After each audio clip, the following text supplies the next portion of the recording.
ሰላም ተኸታተልቲ ናይዚ ቻነል ከመይ ትኾኑ ጽቡቕ ክትኮኑ ናይ ወትሩ ትምኒትና እዩ ሎሚ እውን ከም ወትሩ ብደረጃ ዓለም ኣገዳስነት ዘሎም ዓበይትን ወሰንትን ዜናታት ዝበልኩም ናባኹም ሒዘ ክቐርብ እየ መቸም ዘለናዮ ግዜ ኣዝዩ በዳሂ ግዜ ካብ መዓልቲ ናብ መዓልቲ ሕማቕን ሓደገኛነትን ናይዚ ዘሎ ተፃብኦታት እናረሰነ ዝኸደሉ ዘሎ ግዜ እዩ እስራኤል ምስ ጎረባብታ ምስ ኩሎም بس ኣብ ሊባኖስ ክትገብሮ ትፍትን ዘላ ትገብሮ ዘላ ደብዳባት ጥራይ ከይኮነስ ናይ ምድሪ ወራር ክትገብር እውን ትሓስብ ኣላ ኣብ ገለገለ እውን ተመጊሳ ኣላ ዝብል ዘረባታት ኣሎ ምስ ኢራን ዝግበር ዘሎ ምትፍናን ኢራን ግብረ መልሲ ከም ዝሃበት ድሮ ኣብትን ሰሚዕኩም ኣለኹም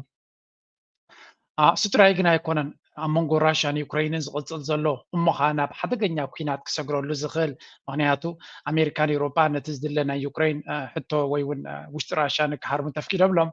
ራሽያ ዓብይ ግብረ መልሲ ክትህብ ምዃና ብተደጋጋሚ ክትገልፅ ፀኒሓ እንታይ ማለት እቲ ዓብይ ግብረ መልሲ ድማ ኒኩለር ክትጥቀም ከም ትኽእል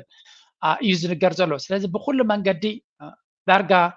ሳልሳይ ኩናት ዓለም I think Donald Trump ካብ ዜሮ ተበጊሱ ይኮነን ትማሊ ከምዚ ኢሉ እዚኣ ስምዕዋስከ Out of control, you might not have seen what's happened because it was a few hours ago. A lot of people were here. There's so many people outside, which we appreciate. But a lot of people were here a short time ago. Iran launched 181 ballistic missiles at Israel, and I've been talking about World War III for a long time, and I don't want to make predictions because the predictions always come true. እንታይ ዝብል ዘሎ ዶናልድ ትራምፕ ሳልሳይ ኩናት ዓለም ከም ዝጀመረ ብዙሓት እዮም ዝዛረቡ ምክንያቱ ከጋንንዎ ወይ ብሚድያ ክዛረብሉ ሰብ ፍርህ ከይፈርህ ወይ እውን ተሓገዝ ከየቋርፅ ስለ ዝብሉ እዮም በረይ ካብዚ ዝኸፍእ ኩናት የለን ዓበይቲ ሓይልታት ኣብዘይ ቦቶም መፅኦም እዮም ዝዋግኡ ዘለው ዩክሬን ተሪና ብሙሉእ ምዕራባዊ ዓለም ኣሜሪካ ወሲኽካ ብሙሉእ ብመንገዲ ዩክሬን ከም ፕሮክሲ ተጠቂሙ ንራሽያ ይሃርም ኣሎ ኣብ እስራኤል ተሪና ድማ እስራኤል ንጋዛ ትሃርሞ ዘላ ብናታ ኣፅዋር ኣይኮነትን ብናታ ሓይሊ ኣይኮነትን ኣፅዋር ናይ ጀርመን ናይ እንግሊዝ ናይ ኣሜሪካ ኣብ መዓልቲ 3 ግዜ እናተጀለበ ኣብ ዩናይትድ ኔሽንስ ካ ዲፕሎማስያዊ ሽፋን እናገበርካ ቁጠባዊ ደገፍ እናገበርካ ዝግበር ዘሎ እዩ እስራኤል ድማ ነቶም ጎረባብቲ እቶም ዕጡቃት ጉጅለ ኣብ ሊባኖስ ኣለዉ ዝበሃሉ ሕዝብላ እንተሎ ኣብ ውሽጢ ሊባኖስ ግን ኩሉ ግዜ ትሃርም ከምኡ እውን ኣብ ሱርያ ዕጡቃት ጉጅለ ኣለዉ ኢላ ኣብ ኢራቅ ትሃርም ኣብ የመን ሑቲ ስለ ዘሎ የመን ትሃርም ስለዚ እቲ ኩናት ሰፊሕ ኮይኑ ይቕፅል እዩ ዘሎ ካብዚ ንላዕሊ ናበይ ገፁ ክኸይድ እዮም እቲ እንኮ ተሪፍዎ ዘሎ ኒኩለራዊ ኣፅዋር ምጥቃም ጥራይ እዩ ንኣብነት ኣብ ዝሓለፈ እዋን ብዙሕ ኣፅዋራት ናይ ኢራን ናብ ራሽያ ሃሪሙ ከም ዘሎ እዩ ዝንገር ዘሎ ኣብዚ ከም ፃልኩም ኣይክን እቲ ኣፅዋራት ኢቨን ነዛ ቪድዮ ክሕልፍዎ ኣይኮኑን ምክንያቱ እቲ ዩቱብ ኮምፕሊትሊ እስራኤል ስለ ዝቆፃፀርዎ ብዙሕ ነገር ክትሕልፍ ኣይትኽእልን ኣትሊስት ንቻነል ናተይ ደንዲኖሞ ዘለዉ እዮም ስለዚ ብዙሕ ክብል ኣይክልኒ በቲ ኮይኑ በቲ ግን እቲ ኩነታት በዚ መልክዕ ክንሪኦ ክንፍትን ኢና Afternoon, everyone. I'm here to provide a brief report on the Iranian ballistic missile attack against Israel that occurred earlier today. I can take just a few questions because this is an ongoing situation and I need to get back to my desk. Today, Iran launched nearly 200 ballistic missiles towards targets in Israel. The United States military coordinated closely with the Israeli Defense Forces to help defend Israel against this attack. Again, ከም ንሰምዖ ዘለና እዚ ናይ ኣሜሪካ ናይ ናሽናል ሴኩሪቲ ሓላፊ ገለገለ ድማ ፕሬዚደንት ናይቲ ሃገር እውን እዮም ዝብልዎ ብፍላይ ንኩናትን ንካልእን ዝምልከት ዘመሓድር እዚ ባይደን ኣብዚ ሕጂ ዘሎ ደረጃ ኣይኮነም ኩናት ክመርሕ ኣብ ወረቐት ተፃሒፉ ዝተፃሓፈ ነገራት ንኸነብብ እውን ሽግር ኣብ ዘለዎ ግዜ ኢና ዘለና ስለዚ ነቲ ሃገር ብድሕሪ መጋረጃ እዝን ብድሕሪኡ ዘለውን እዮም ዘመሓድርዋ እዮም ዝበሃሉ እንታይ ዝብል ዘሎ ስጅ ብቐጥታ ምስ እስራኤል ተሓጋጊዞም ነቲ ዝመፀ መጥቃዕቲ ናይ ኢራን ጠጠው ከብልዎ ከም ዝፈተኑ እዩ ዝብል ዘሎ እንተኾነ መዓት ቪድዮታት ኣብ ኤክስ ናተይ ከይትክብራይዎ ኣብኡ ስለዘይዓፅዎ ናይ እቲ ባሊስቲክ ሚሳይልስ ናይ ኢራን ዕላማታቱ ከም ዝሃረመ ኤርፖርት ናይ ወታደራዊ ኤርቤዝ ናይ እስራኤል ተሃሪሙ ከም ዘሎ ኣብ ገለገለ ሪፖርቱ ክሳብ 20 ገለ ካብተን F-35 ዝበሃላ ነፈርቲ ከም ዝተሃርማ እውን ይንገር ኣሎ ትማሊ ምሸት ድዩ ዋላ ቅድሚ ክንደይ ሰዓታት ማለት እዩ ኣበይ ከም ዘሎም ዘይገድስ ንነዊሕ እዋን ኤክስ ተቆፃፂርዎ ነይሩ እቲ ሓበሬታ ብምሉእ ኣብ ኤክስ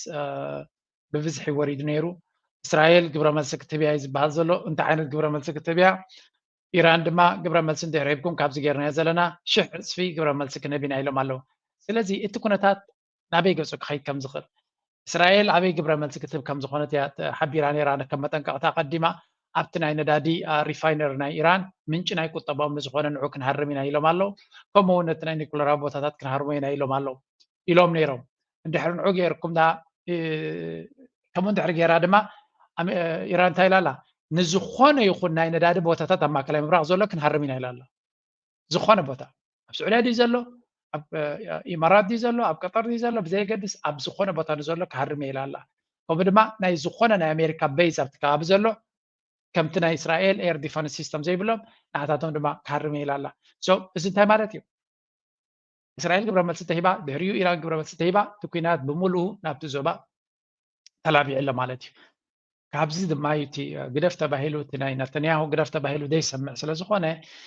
ነዛ ዓለምና ናብ ሓደገኛ መኣዝን ይወስዳ ኣሎ ኣብ ናይ ዩክሬን ዘሎ ኩናት ሓደ መዕለቢ ከይረኸበ ከሎ ሓደ ጠጠው መበሊ ቦታ ከይረኸበ ከሎ ሕጂ ድማ ካልእ ዓብዪ ኩናት ክሰግር ዝኽእል ናብ ዓብ ዞባ ካብቲ ናይ ዩክሬን ብዝገደደ መልክዕ እውን ናብ ተላባዒ ናብ ካልእ ዞባታት ድሮ ተላቢዑ እንዲ ዘሎ ኣብ ኢራቅ ኣሎ እቲ ኩናት ኣብ ሱርያ ይካየድ ኣሎ እቲ ኩናት ኣብ ሊባኖስ ብርቱዕ ደብዳቤ ይግበር ኣሎ ኣብ የመን ስለዚ ተላቢዑ እዩ ዘሎ ጥራይ ዝለዓለ መልክዕ ንከይሕዝ ጥራይ ዝፍራሕ ዘሎ እምበር እቲ ኩናት ድሮ ኣብ ከመይ ዝበለ ዕግርግር ኮይኑ በፂሑ ዘሎ ኣሜሪካ ድማ መርሕነት ናታ መርሕነት ናይ ኩናትን ናይ ዕግርግርን እምበር መርሕነት ናይ ሰላም ከም ዘይኮነ ኣብዚ እዋን እዚ ካብ መዓልቲ ናብ መዓልቲ እናተመስከረ ይኸይድ ኣሎ ኣሜሪካ እንትርፈን ኩናት ጀሚራ ንኸተቐፅል ተዘይኮይና ጠጠው ንኽብል ሓይሊ ከም ዘይብላን ድሌት ከም ዘይብላን ካብ መዓልቲ ናብ መዓልቲ ኣብ ቃዛ ዝተረኣየ ኩነታት ህያው ኣብነት እዩ ልዕሊ 40,000 ሰብ ሲቪል ተቐቲሉ ከሎ ንእስራኤል ጠጠው ከተብላ ይከኣለት እስራኤል መሰል ኣለዋ ነፍሳ ክትከላኸል ትኽእል እያ ካብ ምንታይ እያ ነፍሳ ክትከላኸል 40,000 ሰብ ክቐትልዋ ዝደልዩ ዝነበሩ እዮም ተዝቐተለቶም ኖ በቲ ኮይኑ በቲ እቲ ጉዳይ ናብ ካልእ መኣዝን እናኸደ ይኸይድ ኣሎ መን ጠጠው ከብሎ እዩ ዊዶን ነው U.S. naval destroyers joined Israeli air defense units in firing interceptors to shoot down inbound missiles. President Biden and Vice President Harris monitored the attack and the response from the White House Situation Room, joined in person and remotely by their national security team. We are still working with the IDF and the authorities in Israel to assess the impact of the attack. But at this time, and I stress at this time, we do not know of any deaths in Israel. We are tracking the reported death of a Palestinian civilian in Jericho in the West Bank. ስለዚ እንታይ ኢሉ ብዝተፈላለየ ዓይነት ሓበሬታ ስለ ዘሎ ክሳብ 300 ሚሳይላት እዩ ተተኩሱ ዝብሉ ኣለዉ 200 ተተኩሱ ዝብሉ ኣለዉ በቲ ኮይኑ በቲ ግን እንታይ እዩ ዝብል ዘሎ እሱ ንእስራኤል ነፍሳ ንኽትከላኸል ከም ዝሓገዝዎ ኣሜሪካ ኣብቲ ከባቢ ዝነበሩ ክሕግዝዎ ከም ዝኽኣሉ እንተኾነ ብንፁር ብቪድዮ ዝተሰነየ እቲ ምክልኻል ንኩሉ ከም ዘይተኸላኸልዎን ግን ዝኾነ ሰብ መይቱ ወይ እውን ሓደጋ ኣብ ርእሲ ሰብ መይቱ ወሪዱ ዝብል ግን ኣይተሰምዐን ኣብቲ ግዜ ደብዳብ እናተገበረ ከሎ ግብረ ሽበራዊ መጥቃዕቲ ተካይዱ ነይሩ ንሱ ካልእ ኣርስቲ እዩ ብሓፈሻ ግን ናይ ኢራን ዕላማታት ሓደ ካብቲ ዓብዪ ዝሃረምዎ እንታይ እስከ ናይ ስለያ መደበር ናይ እስራኤል እቲ ዝዓበየ ኣብ ቴልኣቪቭ ዝነበረ ናይ ሞሳድ ማለት እዩ ኮምፕሊት ንዑ ከም ዝሃረምዎ እዩ ቪድዮ ተራእዩ ነይሩ ኣብዚ ከምፃልኩም ኣይክእልኒ ከድኩም ክትርእይዎ ትኽእሉ ኢኹም ኣብ ቴልኣቪቭ እቲ ቦታ እስካብ ምንታይ ነይሩ ኣብ ሲቪላዊ ቦታ ኣብ ሲቪላዊ ቦታ ዘሎ ኣብኡ እዮም እቲ ዝዓበየ መደበር ናይ ስለያ ናይ እስራኤል እዚ ኩሉ ንኢራን ኣሳቂዩ ዘሎ ስለያ ማለት እዩ ንኩሎም ኮማንደራት ናቱ ንሓለፍቲ ናቱ ሳይንቲስትስ ናቱ ዝነበረ ኣብቲ ቦታ መደበር ናቱ እቲ ሄድ ኮርተርስ ናቱ ብክንደይ ሚሳይላት ከም ዝኾነ ከም ሕሱም ከም ዝሃረምዎ እዩ ዝንገር ዘሎ ስለዚ ኢራን ኤግዛክትሊ ወታደራዊ ዕላማታት ያሪማ ዘላ ሶፋር ሲቪል ተቐቲሉ ዝብል ኣይተራእየን ወይ እውን ካልእ እዚ ኣብቲ ዓብዪ ወታደራዊ ቤዝ እዚ ወታደራዊ ቤዝ ተሃሪሙ ክበሃል ከሎ እንታይ ማለት ፈልግኩም ኣለኹም ኩሉ ዓይነት ኤር ዲፈንስ ሲስተም ዘለዎ ቦታ እዩ ኩሉ ዓይነት ናይ እስራኤል ይኹን ናይ ኣሜሪካ ተወሳኺ ብነፈርትን ብገለን ዝገብርዎ ዝነበሩ እሱ እኹል ኣይነበረን ስለዚ ነቲ ናይ ኢራን ኣፅዋራት ሙሉእ ብምሉእ ክንከላኸሎ ኢና ክብሉ ይክእሉን እዮም ኢራን ድማ እዚ ኩነታት እዚ ክመፅእ ከም ዝኽእል ፈሊጣ ብዝተኻለ መጠን ኣፅዋር ክትእክብ እያ ፀኒሓ ምስ ራሽያ ድማ ጥቡቕ ዝኾነ ዝምድና ፃሊ ናይ ራሽያ ፖለቲከኛታት ናብቲ ቦታ ይኣትዉ ከም ዘለዉ ኤር ዲፈንስ ናይቲ ሃገር ኣብቲ ኣገዳሲ ኢንፍራስትራክቸር ኣገዳሲ ኤር ዲፈንስ ሲስተም ሂቦሞ ከም ዘለዉ እዩ ዝንገር ስለዚ እቲ ኩነታት ባይ ዘ ወይ ነተንያሁ ናይ እስራኤል ፕራይም ሚኒስተር ፑቲን ደው ኢሉ በጃኻ ንኢራን ተጠዋብላ ክብሎ ፈቲኑ ከም ዝነበረ ዝገልጽ ሓበሬታ ወፂኡ ነይሩ ፑቲን ግን ክቕበሎ ኣይደለየን ወይ እውን ነቲ ሕቶናቱ ኣይተቐበሎ ዝብል ዝተፈላለዩ ሓበሬታ ነይሩ ስለዚ ንኢራን ብኣፉ ይፍክር ነይሩ ብድሕሪ መጋረጃ ግን ፈርሂዩ ከም ዝነበረን ይልምን ከም ዝነበረን ዝነግር ስለምንታይ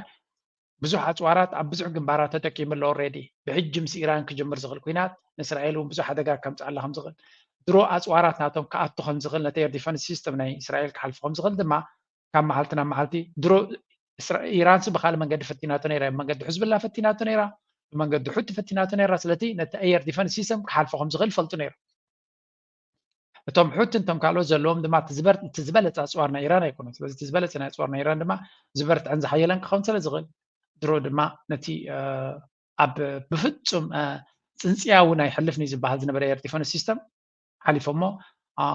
ብዙሕ ፀብፃባት እዩ ዘሎ ብዙሕ ኣፅዋራት ኣብ ዕላሙ ከም ዝሃረመ እዩ ዝነግር ዘሎ ኣሜሪካ ድማ ኣብዚ ጉዳይ እዚ ሙሉእ ኢድ ከም ዘለዋ ንእስራኤል ንክትከላኸል ኩሉ ዝከኣላ ክትገብር ምዃና እዩ ዝነግር ኦኬ እዚ ሓደ ሪፖርት እዩ ብካልእ መልክዕ እውን ክንሪኦ ክንፍትን ኢና ምክንያቱ ዝተፈላለየ ሪፖርት ስለ ዘሎ We do not know of any damage to aircraft or strategic military assets in Israel. In short, based on what we know at this point, this attack appears to have been defeated and ineffective. This was first and foremost the result of the professionalism of the IDF, but in no small part because of the skilled work of the US military and meticulous joint planning in anticipation. So, እቲ ኩነታት ኣሜሪካ ዓብዪ ኣስተዋፅኦ ከም ዝገበረት እዩ ዝንገር ዘሎ ዋላ እውን እስራኤል ያ ጌራ ከምቲ ጌራ ይብሉ እንተሎ ናይ ኣሜሪካ ሓይሊ ዋላ እውን እስራኤል ትጥቀመሉ ዘላ ኣፅዋር እውን ናይ ኣሜሪካ ስለ ዝኾነ በዚ ኮይኑ በቱ ኣሜሪካ ንድሕነት እስራኤል ብዙሕ ዋጋ ከም ትኸፍልን እስራኤል እንታይ ክትገብረሎ እንታይ ኢልካ ናቲንግ እስራኤል ናቲንግ ንኣሜሪካ ትገብረላ ነገር የብላን ዋላ ትሕግዛ እውን የብላ ኣብ ዝኾነ ይኹን ቦታ እውን ኣይትሕግዛን እያ እቲ ዘገርም ኣሜሪካ ክንዲዚ ናብ እስራኤል ተተጥፍ ከላ ካብ እስራኤል እንታይ ረኽቦት ኢልካ ዊ ዶንት ኖው there is nothing بتحوز أمريكا تروح كاب إسرائيل تبلو معناته تاو security so أب إسرائيل كاب إسرائيل نلعب كاب قطر وتهدروا أسعارات لهم وتهدروا حيل لهم أب سعودية لهم أب كلا لهم جبت لهم سلزي كاب إسرائيل تهم زرابو إسرائيل سلزي قاس روب من أمريكا تراي كاب إسرائيل كروبوز يقولون قريب لهم بس خوين بتي تكون تات نزي مثل بكلم الكلمة كال ريبورت لو كلتا ريبورت يزال علمنا نبي كم تخيزلا ندرس لزلنا حدا نيتو مراح يغيروا له حدش مراح ناتو انتهي له كنسمينا راشا دما حدش بلان غيرالا. Let's now talk about Russia's growing military might. Russia is pouring vast resources into its military. At the center of this military expansion is basically a Kremlin decree that came out on Monday, according to which the Russian President Vladimir Putin has ordered the conscription of 133,000 new servicemen. This draft will run from the 1st of October until the end of the year. فلاديمير بوتين بقلطف سراويتو نمعباي عقمو وتهدراوي حيلنا يتهجر نمعلا نمعباي قلطف زخون السقمتي وسدالو أب كل دماي قلطف سقمتي وسدالو نزي دماي أبز معرابا عالم ولا ون أمريكا نزي سقمتنا بوتين ولا دروا يقولون يوم بوتين قلطف زخون السقمتي وسد سلطان اللو نتهجر دماء بقلطف سقمتنا خطوسدي قبرالو أب كناتنا يوكرين مجمريا أخول مدلاوات جيرهم كم زي نبرم أخول أسوار كم زي نبرم مستي عينت كنا نشاتهم أوش تساعات كود زغل معناته يوكرين قبل ملس مسراشة كم زغل كم عين برامن أنت عينت مدلاو كم زي قبل من الباتاي فلسطين يرم ديم ولا I don't know anyway giga calculation كم زي نبرة زي نقال أفتح مجمريا كنات كجمر كله أسوار كم زودو وتهدروا حيلناتهم دما قلتي فكرة سنك خمس خالد بهم دما كزلقون وسرايتناتهم كوت كم استجددني زكا immediately ግን ብዝቐልጠፈ ነቲ ቀደም ተዓፅዩ ዝነበረ ፋብሪካታት ናይ ሕብረተሰብ ዝፅገን ፀጋጊኖም ቀልጢፎም ንኩሉ ከም ዝሰርሕ ምስ ገበርዎ ኣፅዋር ከም ሕሱም ከፍርዩ ምስ ጀመሩ ኣብዚ እዋን እዚ ኣብ ነፍሲ ወከፍ መዓልቲ ሓድሽ ከተማ ሓድሽ ቦታ እናሓዙ ሰለብሬት ይገብርሉ ኣሜሪካን ኤውሮፓን ድማ ኩሉ ዝከኣሎም ሂቦም ነቲ ዓውደ ኩናት ክቕይርዎ ይከኣሉ እዚ ጥራይ ግን ኩሉ ኣይኮነን ፑቲን ኣብዚ እዋን እዚ ሓደ በማይ ተሸሓት ነቲ ሰራዊት ናቱ ክውስኾ ቁፅሪ ናቱ ብዝቐልጠፈ ድማ ዝለዓለ ሰራዊት ንክኸውን ብኩሉ ብብቅዓቱ ብቁፅሪ ጥራይ ዘይኮነስ ብወታደራዊ ዓቕምናቱ በፅዋርናቱ ብሶፊስቲኬሽን ናቱ ኣብ ኩሉ ካብ ኩናት ድማ ካብ ሓደ ርሱም ኩናት ድማ ተመክሮ ይወስድ ስለ ዘሎ ኣብ ኣፅዋራት ናቱ ብኩሉ መዳይ ክሕደስ ከም ዘሎ እቲ ዲፈንስ ኬፓቢሊቲ ናይቲ ሃገር ዝለዓለ ባጀት ክወሃቦ ከም ዘለዎን እቲ ዲፈንስ ናትና እናሓደስና ከለና ድማ ኩሉ ቴክኖሎጂ ናይቲ ሃገር ክሕደስ ምዃኑ ኢሉ ስለ ዝኣምን ዘሎ ቅልጡፍ ዝኾነ ስጉምቲ ይወስድ ኣሎ ኣብኡ ጥራይ ዘይኮነ ወላ እውን ኣብቲ ስድራ ቤታት ራሻ ህዝብናታ ውሑድ ስለ ዝኾነ ሰፊሕ ሃገር ድማ ስለ ዘሎ ሕብረተሰብ ናይ ራሻ ቀልጢፉ ክውስኽ ስለ ዘሎ ኣብ ሲቪላዊ ሓድሽ ፖሊሲታት ብምትትታው ዝኾነ ሰብ ቆልዓ ፀረ ምፍራይ ናይቲ ሃገር ንዝኾነ ጠጠው ከብልዎ ብርቱዕ ቅልጡስ ሓያል ስጉምቲ ወሲዱ ከም ዘሎ ኣብ ካልእ ቪድዮ እናተገሊፀ ነይረ ስለዚ ራሽያ ብዝቃልጠፈ ሚሊታሪ ጃየንት ክትከውን ነዚ ጋብ ተፈጢሩ ዘሎ ነዚ ኣሜሪካ ድኽመት ተርእዮ ዘላ ሪኦም መስሎ ዘለዉ ብዝቃልጠፈ ኤሮጳን ኣሜሪካን ድማ ናይ ዓቕሊ ፅበት ዓበ ኩናት እውን ክእውጅሎም ስለ ዝኾኑ ብዝቃልጠፈ ዝለዓለ ምድላዋት ዩክሬን መዳለዉ ምዃኖም ንዖም ፈሊጦም ኣለዉ ዩክሬን መዳለዉ ተጠቂሞም ኣለዉ ኣብ ዩክሬን ዓበ ተመክሮ ወሲዶም ኣለዉ ኩናት ሞደርን ኩናት ከመይ ከም ዝመስል ሰፊሕ ተመክሮ ወሲዶም ኣለዉ ብዝቃልጠፈ ሕጂ ድማ ነቲ ዝዓበየ ክመፆም ዝኽእል ብድሆ ይዳለዉ ኣለዉ ቻይና ብዝቃልጠፈ ይዳለዉ ኣለዉ ኢራን ድሮ ኣብ ኩናታት እዮም ኣለዉ ሰሜን ኮርያ ከምኡ ይዳለዉ ኣለዉ ስለዚ ኣብዚ እዋን እዚ ሰራዊት ምድላው ሃገር ወታደራዊ ዓቕምናታ ሓያል ክኸውን ግዴታ እዩ ኣብዚ እዋን እዚ ይነቨር ነው እዚ ሃጓፍ ናይ ዓበይቲ ሃገራት ተጠቂሞም ንኣሽቲ ሃገራት ድማ ኣጀንዳ ናቶም ክገብሩ እዮም ንኣብነት ኣብ ከምዚ ዓይነት ሓሸዊ ከሎ ግብፅን ኢትዮጵያ ካርመ ይኽእል ዶ ካልእ ምትእትታው ክገብሩ ይኽእል ዶ እወ ኢትዮጵያ ኣብ ከምዚ እዋን ዘለዋ ዓቕማ ኣኻኺቡ ዓለም ሎሚ ብፍሉይ ናባይ ክትግደስ ኣይትኽእል ኢሉ ናብ ኤርትራ መጥቃዕቲ ክፍኒ ይኽእል ዶ እወ ዓቕሚ ኣለዎ ዶ ከምኡ ክገብር ኣይ ዶንት ቲንክ ሶ ክፍትን ግን ይኽእል ዶ እወ ክፍትን ይኽእል እዩ ንሓሰብ ክወስድ ተለ ኢማራት ስለ ተተፋፍኦ ዘላ ነዚ ኩነታት እዚ ተጠቒምካ በዚያ ነታ ኢማራት ክትሃርም ትኽእል ኢኻ ክብል ይኽእል ዶ የስ ስለዚ there are so many possibilities ኣብዚ እዋን እዚ that's why ዝኾነት ሃገር ዝኾነት ብዛዕባ ፀጥታ ትግደስ ሃገር ወታደራዊ ዓቕምናታ ሓያል ክኸውን እያ ትፅዕር ዘላ ኤውሮጳውያን ኩሎም ከምኡ እዮም ዝፅዕሩ ዘለዉ ካልእ ዓለም ድማ ከምኡ ይፅዕር ዘሎ ስለዚ ፑቲን ድማ ኣብቲ ዝለዓለ ሊግ ዘሎ ስለ ዝኾነ ነዚ ኩነታት እዚ ብዝቐልጠፈ ይኸደሎ ማለት እዩ Reports say young men between the ages of 18 and 30 will serve in the military units across Russia for 12 months, adding another wave of manpower to the already substantial Russian army. But you see, there is something important to note here. These conscripts are not being sent to fight in Ukraine, and this raises an even bigger question. Why does Russia actually need these many new soldiers, and what is it preparing for? Let's just look at the bigger picture here. So, ራሽያ ሲ ክንዲዚ ቁፅሪ ንምንታይ እያ ትጥቀመሉ ንንታይ እዩ እቲ ንከምዚ ዘዳልዋ ዘሎ ሜይቢ ካል ነገር ክህሉ ክኾን ናብዚ ንስከረጅ One of NATO's longest-serving top officials, Secretary General Jens Stoltenberg, has handed over the reins to former Dutch Prime Minister Mark Rutte. In a ceremony at NATO headquarters in Brussels, Stoltenberg handed over the gavel to new NATO Secretary General Mark Rutte. So, ከም ንሪኦ ዘለና ኔቶ መርሕነት የሰጋግር ኣሎ ካብ የንስ ስቶልንበርግ ዝበሃል ናይ ኖርዌይ ፖለቲከኛ ዝነበረ ን10 ዓመታት ድማ ንኔቶ ዝመርሐ ናብቲ ማርክ ሩቶ ዝበሃል ናይ ኔዘርላንድስ ፕራይም ሚኒስተር ዝነበረ ሓደ ካብቶም ብድሕሪ መጋረጃ ነቶም ሓንቲ ዓለም ግሎባሊስት ዝበሃሉ ዓብይ መሳርሒ ናቶም ዝኾነ ወይ እውን ናቶም ጉጅለ ዝኾነ ናብ ኔቶ ኣሰጋጊሮም ኣለዉ ስለዚ ኔቶ ሞር ሓደገኛ ይክኸውን ናይ ሰላም ሓይሊ ክኸውን ከም ዘይኮነ ፍሉጥ እዩ ነዚ ኩናት እዚ ብዝሰፍሐ ዝደገፈ መራሒ ናይ ኤውሮጳ እንተነይሩ እዚ ናይ ኔዘርላንድ ዝነበረ እዩ ህዝቢ ኔዘርላንድ ፎ ኢሉ ካብ ስልጣኖም ዝተሰጎጉ ናበይ እዮም ዝመፁ ናብ ኔቶ ናብ ኤውሮፕያን ዩኒዮን ገለመለ እዮም ዝመፁ ስለዚ ናብ ኤውሮፕያን ዩኒዮን መፅኡ ድማ ናብ ኔቶ መፅኡ ድማ ሓላፊ ኮይኑሎ ሕጂ ናይ ኔቶ ንክንደይ ዓመታት ክገብር እዩ ኩናት ናይ ዩክሬን ክቕፅል ኣለዎ ኩሉ ነገር ዝብል ዘሎ ፖለቲከኛ እዩ እዚ ድማ ነቲ ኩነታት ናብ ዝኸፍአ ክወስዶ ዝኽእል ኣገይን ኩናት ናይ ዩክሬን ወይ እውን ናይ ኔቶ ኣካይዳ ክቕየር ከም ዘይኮነ ዘርኢ ምልክታት ብዙሕ እዩ ዘሎ ምክንያቱ ናይ ኣሜሪካ ኮርፖሬሽንስ ናይ ኣፅዋር ከምኡ ናይ ኤውሮጳ ናይ ኣፅዋር ኮርፖሬሽንስ ዓብ መክሰብ ብመንገዲ ኔቶ ስለ ዝኾነ ኔቶ ኩናት ይጅምር ወይ እውን ስጋት ናይ ኩናት ይፈጥር ኩለን ሃገራት ድማ ኣፅዋር ይገዛ ስለዚ እቲ መንግስታት ድማ ኣብዛ ዓበየ ደረጃ ብስለያን በቲ ወታደራዊ ሓይልን ስለዝቋፀርዎ እቶም ዝመፁ መራሕቲ እውን ካብ ፍቓድ ናቶም ክወፁ ስለዘይክእሉ እንተወፂኦም ድማ ይስሕንዋ ስለ ዝኾነ ነዚ ጠጠው ከብል ዝኽእል ሓይሊ ጥራይ ጠጠው ከብሎ ዝኽእል እዚ ናይ ኔቶ ኣስፋሕፋሒ ኣካይዳ ጠጠው ከብሎ ዝኽእል ፑቲን ጥራይ እዩ ድሮ ጠጠው ኣቢልዎ ዘሎ ነቲ ምስፍሕፋሕ ናቱ ፑቲን እዩ ንዝቕፅል ድማ እቲ ናይ ፑቲን ምድላዋት ነዚ ስለ ዝርኢ ዘሎ እዩ ካብ ዜሮ ተበጊሱ ይኮነን ወታደራዊ ዓቕሚ ናቱ ክዕቢ ዝፅዕር ዘሎ ኔቶ ብቕልጡፍ ናብ ካልእ ማለት ነዚ ጉዳይ እዚ ብፅቡቅ ዝገልፅዎ ፖለቲከኛታት ናይ ኣሜሪካ እውን ኣለዉ ንኣብነት ሓደ ካብኣቶም ነዚ ንስማዕ ቪቬክ ብዙሕ ግዜ ዝገልፅ What do you think about negotiating with world leaders about what's going on there? Yeah, so look, I think that let's just get the self-interest of each party on the table and to be very transparent about it. From everyone's perspective, you know, they think the other side is the aggressor or whatever, just get it on the table. Russia is concerned about NATO shifting the balance of power away from Russia to Western Europe when NATO has expanded far more than they expected to, and frankly, that Russia was told that NATO was going to expand. It's an uncomfortable fact for some in America, but James Baker made a commitment to Mikhail Gorbachev in the early 90s. Resistance of the USSR. And that ትሪእዎ ኣለኹም እዚ ትሪእዎ ዘለኹም እዚ እቲ ተባሂሉ ዝነበረ እዩ እቲ ቀደም መብፅዓካ እትብሉ ከለውኒ ሕብረት ሶቪየት ክትወድቕ ከላ ፕሬዚደንታት ናይ ኣሜሪካ ፕሬዚደንት ናይ ኣሜሪካ ዝነበረን ካልኦት ናይ ኤውሮፓን ሓንቲ ኢንች እውን እንተኾነ ናብ ሕብረት ሶቪየት ገጾም ክቐርቡ ከም ዘይኮኑ ነጊሮም ነይሮም ኔቶ ሎሚ ግን ኣብ ብርኩኺት ናይ ራሻ ብኩሉ ይበፅሒ ዘሎ ብኩሉ መንገዲ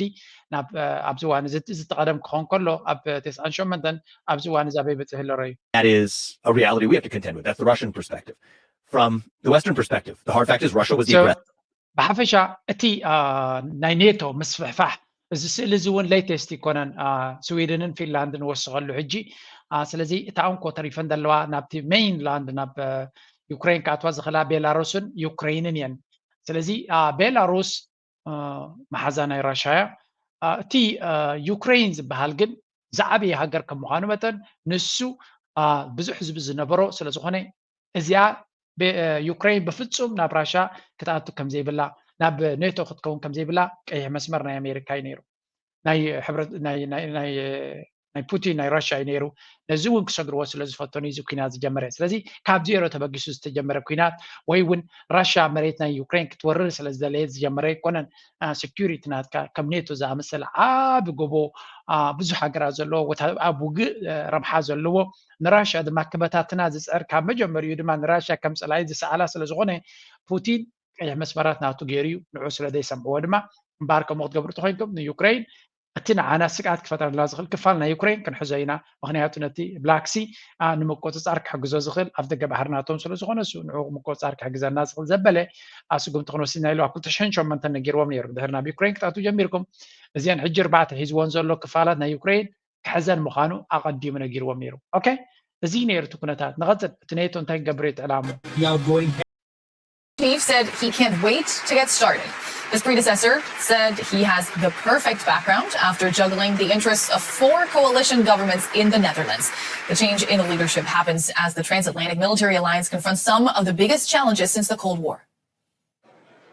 In his new job, there will be no grace period for Mark Rutte. He takes over from Jens Stoltenberg as NATO Secretary General at a time of great uncertainty for the military alliance. I'm proud. I'm very proud. And it also feels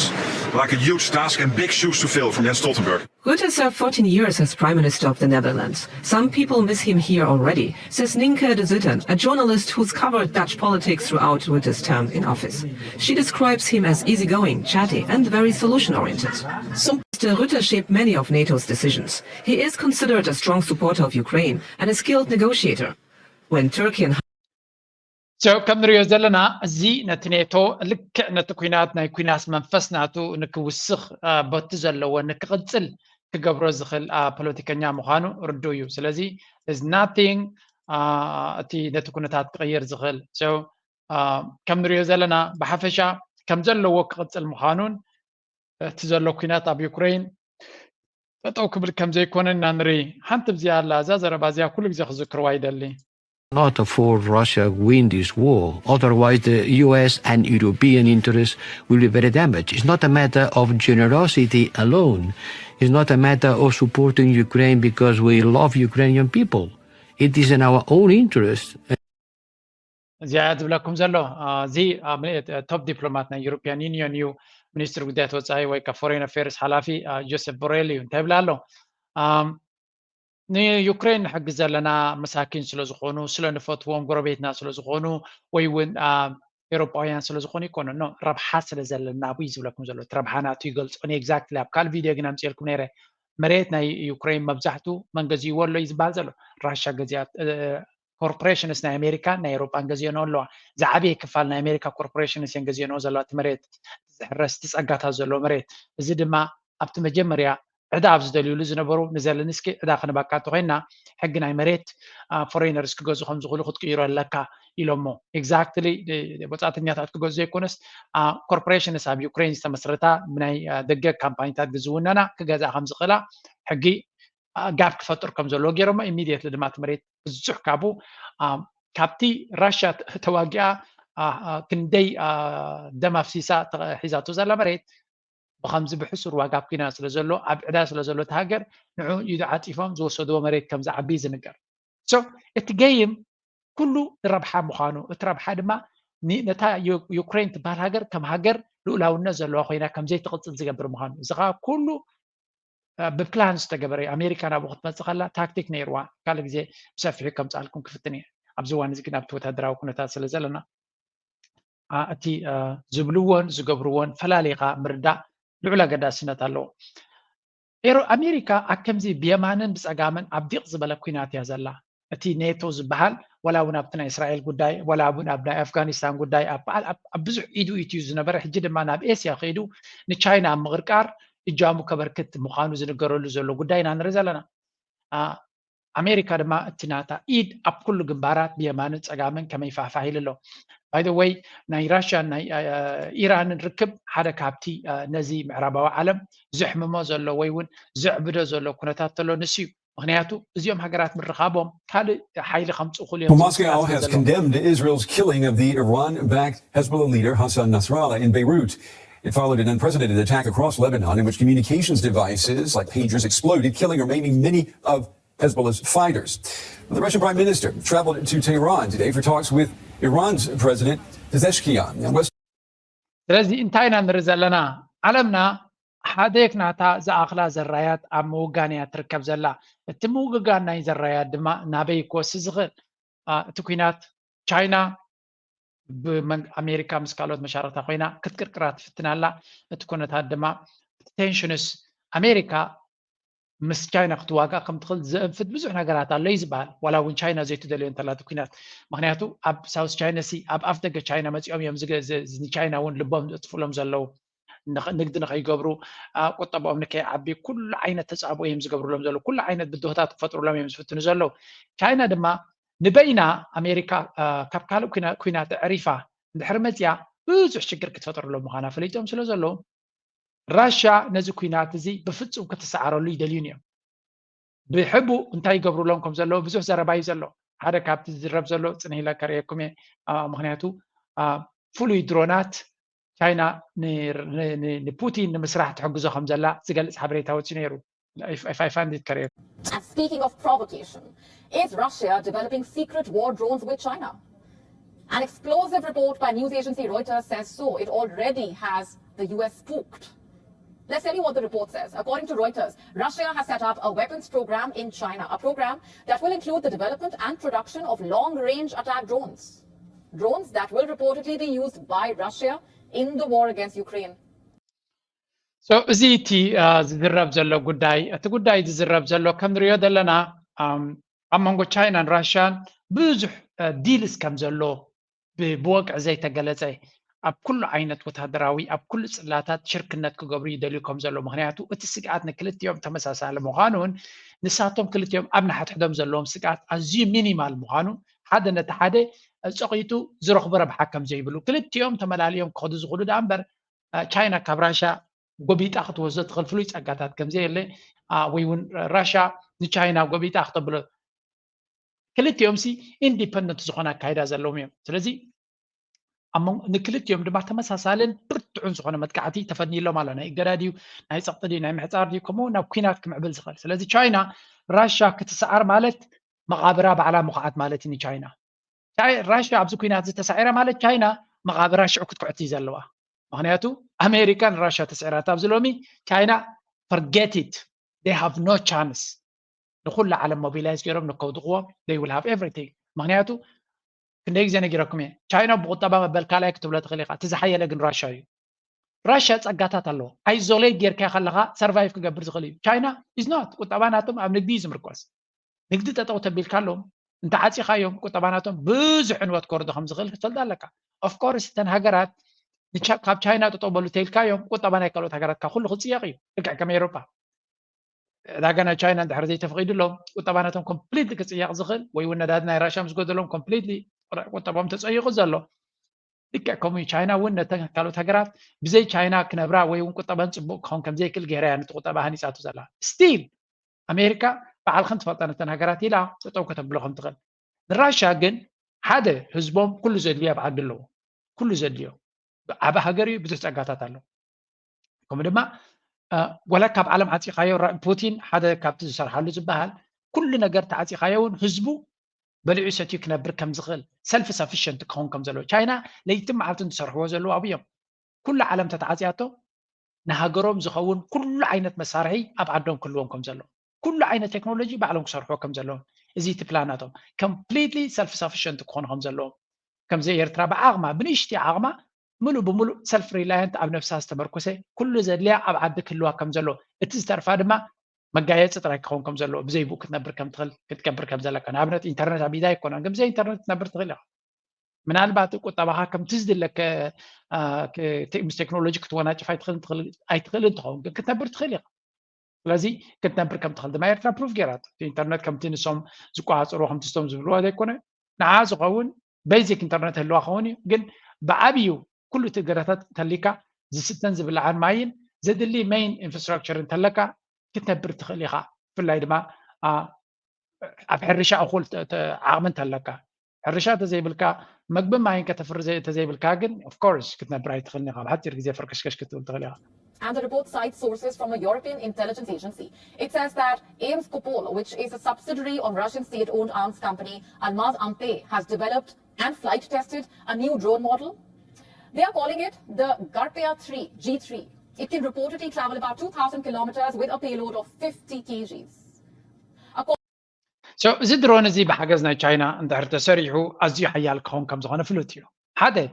وتهدراوي عقمنا راشا قطر حدايو تكنولوجيكا عقمنا China دما قطر حدايو كل تزي النجارات كومباين تجار كان أزي برتوعات وارك سرح كم زغن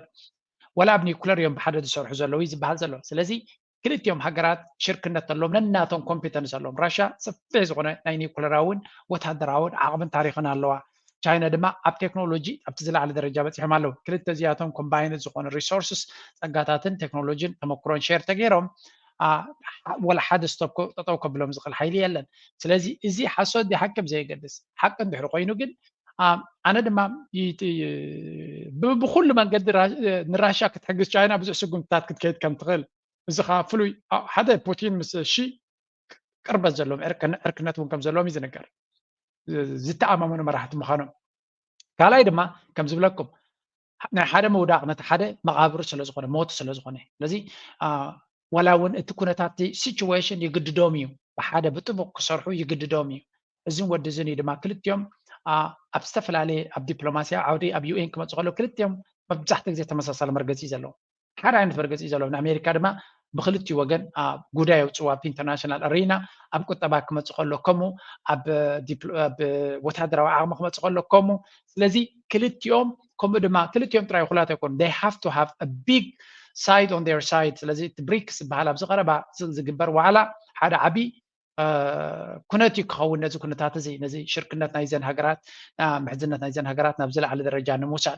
بكل من قد دما ساكت كمزي بقول تبع حيلنا ويكمزي أنا ده كونس حيال وتدرى بيس كل وقت خلاله أمريكا نتنا تحيلن challenge خد جبرة ويون بالانس خد جبرة تخينك لذي وتدراوي كم ما قط تبعوي أبتلتيو حيال سرح كم ذي بوليتيكاوي أب ميديا أب كل نجار سرح كل وكالو that's why أب كل مداي التجمبارات أب كل مداي كوين نزلوا أب أفريقيا زجبر زلوا ودر ود أكال نايتي نت دومينيشن أمريكا challenge نمجبار زجبر زلوا مهانم نمالسنا بنيتو راشا China ني راشا تدقف على راشا وين سراويتها تعبلها دبلها أنا نيتو قنت هيدا حسب زلوا right to defend itself. And as we know, international law, and according to international law, this right does not end at the border. So that means that supporting Ukraine's right to self-defense means that it is also possible for them to strike legitimate targets on the aggressor's territory. At the end, it's up to each ally to determine its So, تري والله هم زحد شمرة هدما يوكرين نفسها تكلا على اللوك بعال كل تأسوار نبازة لنا جيرا نوشت راشا كتهرمون كتكل على اللوك فكر الله خلال اللو نيكولا راوكينا نغجمر أفتكي غفتالو كيه مسمرنا بوتين كسجر على اللو يزول زلو of course ኣብ ኤሮጳ ዘሎ መርሕነት ከምኡ ዝብል ዘሎ ስለምንታይ ከምኡ ብሎ ትሕግዞም ኣሜሪካ ከምኡ ትብል እያ ዘላ ንሳቶም ግን ካብ ኣሜሪካ ንላዕሊ እንታይ ዓይነት ኮንፊደንስ ስለ ዘለዎም እዮም ንኣሜሪካ ስቃት ዝስምዓ ንዓታቶም ስቃት ዘይስምዖም እንታይ እዩ ክርዳእና ይክልኒ ዘሎ ኣሜሪካ እዚኣ ርሕቕ እያ ዘላ ኣሜሪካ ትቀይሕ መስመር ናይ ፑቲን ይስምዖም ኣሎ ይርድኦም ኣሎ ክትሕስዎ ድማ ይፈርሁ ኣለዉ እዚኦም ግን ክንዲ ናይ ኣሜሪካ ወታደራዊ ዓቕሚ የብሎምን ክንዲ ናይ ኣሜሪካ ቁጠባ የብሎምን ክንዲ ናይ ኣሜሪካ ፅልዋ እውን የብሎምን ንኣሜሪካ ኣሚኖም ኣሜሪካ ንባዕላ ፈሪሃ ኸላ ንኣሜሪካ ኣሚኖም ልዕሊ ኣሜሪካ ስጉምቲ ክወስዱ ይፍትን ኣለዉ እዚ ኸ እንታይ ዝበሃል ብቐሊሉ ንኣሜሪካ ናብቲ ኩናት ንኽእትዋ ስለ ዝደልዩ ዘሎ እዩ ልክዕ ከምቲ ነተንያሁ ኣብ ኢራን ዝገብሮ ዘሎ ኩነታት ልክዕ እዚኣቶም ድማ ብመንገዲ ዩክሬን ገይሮም ንኣሜሪካ ሰራዊታ ናብዚ ከም ተምፅእ ክገብርዋ ስለምንታይ ሰራዊት ተመፅኡ እቲ ኩናት ሜቢ ፑቲን ክዳኸመልና ይኸውን ዝብል እምነት ስለ ዘሎ ባዕሎማት እዮም ንፑቲን ከዳኸምዎ ኣይክእሉን እዮም ርዮም ኣለዉ እቲ ዝበርትዐ ሰራዊት ኣብ ኤሮፓ ናይ ዩክሬን እዩ ነይሩ ሙሉእ ስልጠናታት ሂቦም ን4 ዓመት ን5 ዓመት ካብ 2014 ክሳብ 2022 ፅቡቅ ገይሮም እዮም ኣደላዲሎም ን8 ዓመት ኩሉ ኣፅዋርን ሶፊስቲኬት ዝኾነ ትሬኒን ኣብ 30 ሃገራት ዝተፈላለዩ ሃገራት ኩሉ ዓይነት ስልጠና ተዋሂብዎ ንፑቲን ሲ ከዳኸሞ ይኽእል እዩ ክስዕሮ እኳ ኣይክእልን እዩ ግን ከዳኸሞ ይኽእል እዩ ተባሂሉ ነይሩ ኣይሰርሐን ብንፃሩ ራሽያ ብቁጠባ ሓይሉ ወታደራዊ ሓይሉ ፅልዋናቱ ድማ መሊሱ ከስፋሕፈክ ክኢሉ ማለት ስለዚ ሕጂ ነዚ ፑቲን ተደጌርናዮ ሰላም ክነብር ኣይንኽእል ኢና ዝብል መረዳእታ እነዚ ፖለቲከኛታት ናይ ኤሮፓ ክፅዖተሎም ንርኢ ኣለና ኣሜሪካ ግን ከምኡ ይኮነትን ዘላ ኣሜሪካ ካብኡ ናብኡ ወላ እውን ካብቲ ኩናት ትረብሕ እንተኾነት ጥንቃቐ ዘለዎ ኣካይዳት ከይ ዘላ ኢና ንርኢ ዘለና በር ኤኒዌይ ነዚ ወዲ ዝን ስለ ዝርኢ ዘሎ ፑቲን ሰራዊት ናቱ ወታደራዊ ስጉምቲ ናቱ መመሊሱ ዘቐልጥፍ Support for Ukraine. That's not up to me. This is for the individual allies in their relationship with Ukraine. And we also have to be clear that not one single weapon alone will win the war. But obviously this is an important debate. And we can cross to NATO's headquarters. About drafting more men into the army. In fact, Putin has already ordered a massive expansion of the military, remember, calling for 180,000 additional troops and aiming to bring the total number of active servicemen to 1.5 million. 1.5 million. Let that sink in. 1.5 million active troops, making it the second largest military force in the world. So what's really driving this massive increase in military might? Russia has not given out the exact reason behind the conscription, but despite what Russia really says, recent history indicates that the autumn conscription drive is likely to be linked to the ongoing war in Ukraine ahead of winter, a period in which both sides target each other's energy infrastructure and distribution lines to affect transportation of key items like food grains, agriculture items, amid severely cold and harsh conditions in the northern. I mean, ከምዚ ዓይነት ወታደራዊ ዲስፕሊን ዘለዎ ብቅዓት ዘለዎ ቅርፂ ዘለዎ ወታደራዊ ዓቕሚ ክትርኢ ከለኻ ፑቲን ኮንፊደንት ኮይኑ ክዛረብ ሓቂ እዩ ሂ ሃዝ ሚሊተሪ ሕጂ ድማ ናብ 1.5 ሚልዮን ሕጂ 1.5 ሚልዮን ብደረጃ ዓለም ክትሪኦ ከለኻ ኣዝዩ ብዙሕ ወታደራት ክኸውን ይኽእል እዩ ብዕቤት ናይ ራሽያ ክትሪኦ ከለኻ ግን ኣይ ቲንክ ኣገዳሲ ምዃኑ ክትፈልጥ ክትክእል ኣለካ ራሽያ ኣዝዩ ዓብዩ ምስ ኣዝዮም ብዙሓት ሃገራት ድማ ዶብ ኣለዎ ኣሜሪካ ክገርመኩም ናይ ኣሜሪካ ብዙሕ ፀጋታት እዩ ዘለዎ ኣሜሪካ ሓደ ካብኡ ድማ ዶብ ስለ ዘይብላ ክልተ ሃገራት ጥራየን ምስኣ ዝዳወባ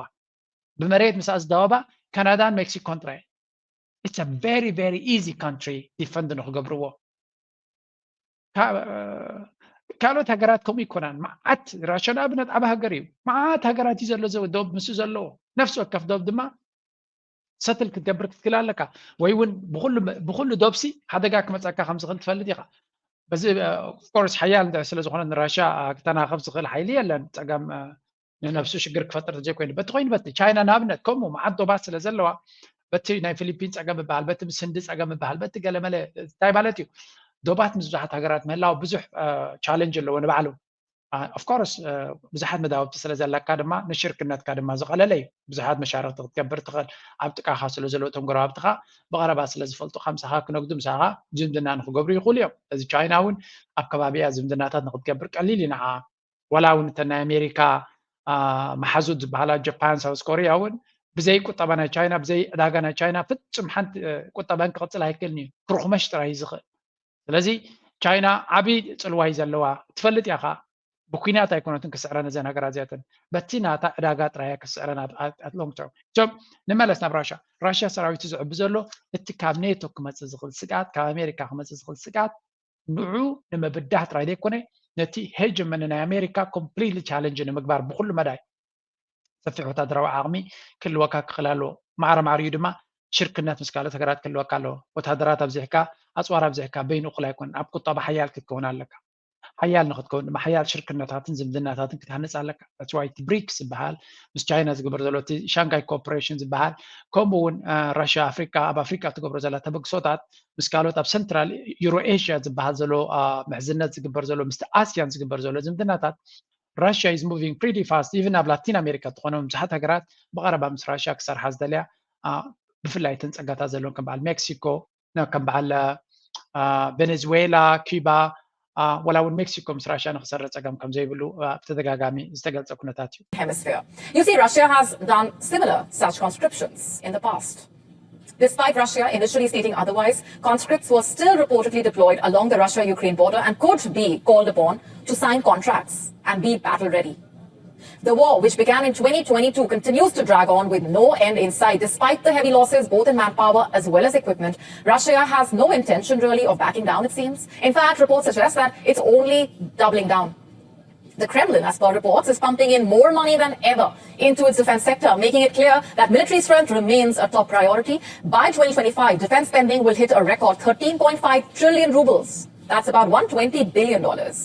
Just to put that in perspective, that's 25% more than what Russia is spending this year, which was already a record, by the way, 25% more. And this is happening despite the enormous economic pressures caused by Western sanctions. Russia's leaders have reportedly embraced what economists call military Keynesianism. What is that? Basically, this means the government is channeling vast sums of money into the military, which is having a ripple effect across the entire economy. It's driving inflation, yes, but it's also fueling So እንታይ ኢና ንርኢ ዘለና ፑቲን ካልኩሌሽን ናቱ እቲ ኩናት ዝገብሮ ዘሎ ሓደ ነቲ ቁጠባ ምብርባር ዓቢ ተራ ይፃወት ኣሎ እቲ ኩናት ብዙሕ ኣፅዋር ስለ ዝስራሓሉ ዘሎ ኩሉ ሰክተር ናይቲ ቁጠባ ከም ዝሰርሕ ይገብሮ ኣሎ ህዝቢ ድማ ይሰርሕ ኣሎ ደሞዝ ይእትሎ ቁጠባ ናቱ እናተማሓየሸ ይኸይድ ኣሎ ቁጠባ ክንቀሳቐስ ስለ ዘሎ ድማ እቲ ህዝቢ of course ነቲ ኩናት ክፈትዎ ይክእልኒ ግን እንታይ ይገብሮ ኣሎ ነቲ ህዝቢ ኣብቲ ዓዱ ኢንጌጅድ ከም ዝኾኑ ይገብሮ ኣሎ ካልኣይ ዳይሜንሽን ናቱ ኣብዚ ክገልፅዎ ዘይደልዩ ብዙሕ ግዜ ካልኦት ኤክስፐርትስ ግን ዝገልፅዎ እቲ ወተሃደራዊ ዓቕሚ ተሃንፁ ዘላ ራሻ ኣብ ካልእ ፅልዋናታ ንምስፍሕፋሕ ዓብዪ ኣድቫንታጅ ክፈጥረላ ዝኽእል እዩ ናብ ኣፍሪቃ ክትከይድ ድያ ናብ ኤስያ ክትከይድ ክትክእል ከላ ኩሉ ግዜ ሽርክነት ናቶም መብዛሕትአን ሃገራት ኣፅዋር ስለ ዘይረኽባ ወተሃደራዊ ዓቕምናትን ድኹም ክኸውን ይኽእል እዩ ስለዚ ኣሜሪካ ድማ ዲሞክራሲ ግበር ዩኤስኤይዲ ከም ዝግበር ኩሉ ቅድመ ኩነታት ንኣሜሪካ ክትቆፃፀረካ ሕራይ ምስ በልካዮ ኣፅዋር ክሸጠልካ ትኽእል ስለዚ ናይ ኣሜሪካ ኣፅዋር ስለ ዘይርከብ ነቲ ናይ ኣሜሪካ ኣፅዋር ኣብ ግንባር ቻሌንጅ ዝገብር ዘሎን ዝዕንፅ ዘሎን ኣፅዋር ናይ ራሻ ንራሻ ፅልዋ ንክህልዋ ኩሉ ሃገር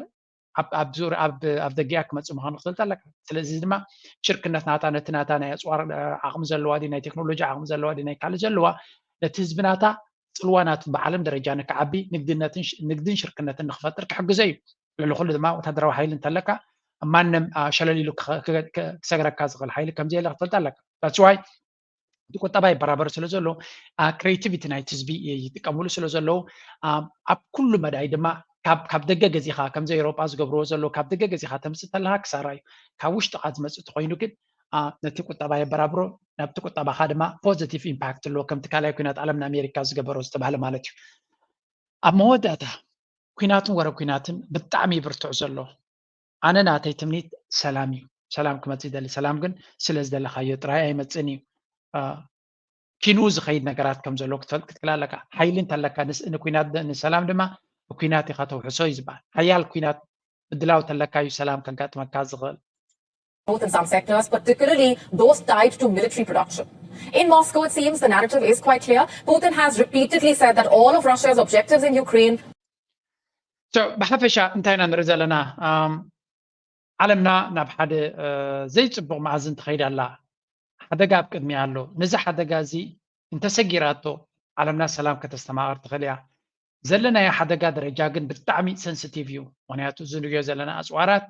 أني مرأي ويونفاشن شوي يكونوا تغيير زلوا أبزوان زي أبروسهم كنا تاتينا بتبتشي زلوا سلزي I really hope أبكلم عزنا كيدن خون أب ما كلام مبرق زقبر زلوا كشفنا سجام سلزي فتر دامبر تزجر ده كوين زلوا إسرائيل نيكولر كتكام كم تخلوني زترتر معناته تنا إيران متكعتي نزنا هجري يكون تقوم تحرقات زيلو كمي راشا ونقله نتني كولر كتكمل زغلو إسرائيل كم زلوا ميزان جار كتكمل زغلو السم مغانا وني ترتاريو مستزلوهم درجانا كانه مستزلوهم ንጸላእትኻ ንምቕንዛው ክኸድዎ ዝኽእሉ ስጉምቲ ላይክ ወላ ሓንቲ ነፈርቲ ኩናት ይኹን ገለ ንዘይብሎም ህዝቢ ጋዛ ከመይ ገይሮም ብነፈርቲ ሓማኹሽቲ ገይሮም ኣሎ ስለዚ እቲ ጭካና ኣብኦም ዘሎ ፍሉይ ስለ ዝኾነ እቲ ኒኩለር ክጥቀምሉ ዝኽእሉ ንሳቶም ክኾኖም ዝኽእሉ እውን ዝጥርጥር ሰብ ኣሎ በቲ ኮይኑ በቲ ግን ንሪኦ ዘለና መድረክ ናይ እስራኤል ብዙሕ ክሽፍነሉ እቲ ዩቱብ ስለ ደየፍቅድ ኣትሊስት ንቻነል ናተይ ብጣዕሚ ስለ ፀባኣኒ ብዙሕ ብዛዕባ ከምፃ ይክልኒ በቲ ኮይኑ በቲ ግን እቲ ሓበሬታ ዘሎ ኣብ ኤክስ ፖስት ገብረ ነቲ ቪድዮታት ኣብኡ ክክትኩም ክትሪእዎ ትኽእሉ ላይክ ምግባር ሰፖርት ምግባር ደገፍ ናትኩም ምሃብ ነዚ ቻነል ኣባላት ነዚ ቻነል ተኮይንኩም ድማ ናፃ ብዝኾነ ሓሳባት ንክህባን ይሕግዞ ምክንያቱ ወላ እውን ነቲ ውሑድ ዝርከብ እንድሕሪ ዲሞኔታይዝ እዮም ዝገብሮ ወላ እቲ ቪድዮ ክትገብሮ ትኽእል ኢኻ ግን ዝኾነ ኣታዊ ከምዘይብልካ ስለዚ ካልኣይ ግዜ ከምኡ ከይትገብር ዲስከሬጅ ይገብሩኻ ወላ እውን ውሑድ ዝኽፈል ከምዘይትረክብ ይገብሩኻ ሕልፎ ግን ኣይፍቀደካን ይብሉኻ ስለዚ ከምኡ ምስኮነ እቲ ቻነል እናተበላሸወ ስለዚ ከይድ ናቱ ሬከርድ ኢንዳይሬክትሊ ብዛዕባ ከይትዛረብ ይኽልክሉኻ እዮም ኣለዎም መንገዲ ናይ ሎሚ ኣርስቲ ኣብዚ ጉዴ ላይ ግበሩ ሰፖርት ግበሩ ደገፍኩም ኣይተውሕዱ እናበልኩ ከም ወትሩ ድማ ሓንቲ ለበዋ ክበኩም እየ ነዚያ እስከስምዕዋ ነፍሲ ወከፍ ወላዲ ንደቁ ክምህሮ ዘለዎ ኣገዳሲ ማዕዳ መጀመርያ ነቲ መቑሸሽ ናቶም ኣክንዲ ናይክ ጫማ ወይ ኣይፎን ቴሌፎን ክገዙ ዝፍትኑ ናይ ናይክ ብርኪ ወይ ናይ ኣፕል ብርኪ ንክገዙ ብመንገዲ ስቶክ ማርኬት ክምህሮም ኣለና ምክንያቱ እቲ ሓደ ዝዓርግ እቲ ሓደ ግን ንሓዋሩ ዝዓቢ ስለ ዝኾነ ካልኣይ ኣብ ትርፊ ግዜኦም ኣክንዲ ቲቪ ወይ ጌም ዝፃወቱ ሓድሽ ትምህርቲ ንክመሃሩ ክምዕብሉን ክንዕድሞም ኣለና ኣርኣያ ክንኮኖም ኣለና ሳልሳይ ድማ ፅባሕ ንጎ ኣብ ኣፍሪካ ኣብ ዓድና ክንገብሮ ንኽእል ገዛ ድዩ ቢዝነስ ድዩ ምሳና ኮይኖም ኣብቲ ቢዝነስ ተሳተፍትን ተኻፈልትን ክኾኑ ምዃኖም ንእምኖም ኩሉ ግዜ ድማ ንምሃሮም ነዚ እንተርኢናዮም ንሙሉእ ሂወቶም ክቕፅልዎ እዮም ነዚ ክሕግዝ ዝኽእል ፕሮግራማት ኣለና ተጠቐምሉ ይብለኩም